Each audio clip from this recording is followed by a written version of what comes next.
beach ready. Sunblock ka ba? Ako nag-sunblock. Oo. Shasha Padilla, nag-enjoy ng well-deserved beach break sa Sipalay matapos ang ASAP XP shows.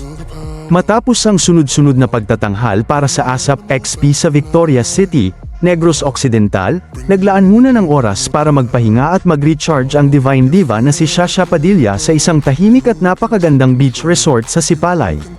Sa kanyang social media post, ibinahagi ni Shasha na dumiretso siya sa beach matapos ang kanilang mga show sa Victorias. Nagpasalamat din siya sa lahat ng mga tagahanga na sumuporta at nanood ng kanilang pagtatanghal.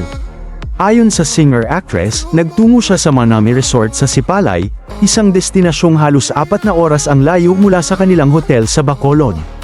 Gayunpaman, hindi niya gaanong naramdaman ang haba ng biyahe dahil sanay na siya sa mga mahahabang land trip.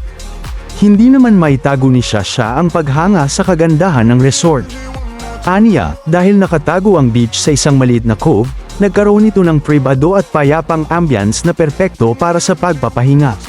Bukod sa tanawin, ibinahagi rin niya na Mike Halen recommended ang pagkain sa resort. Dahilan upang lalo niyang ma-enjoy ang kanyang maikling bakasyon.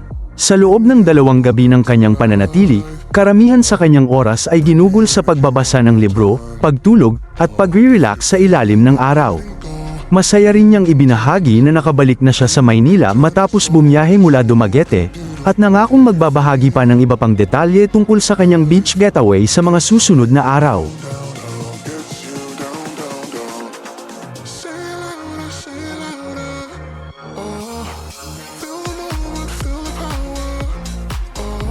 Good morning.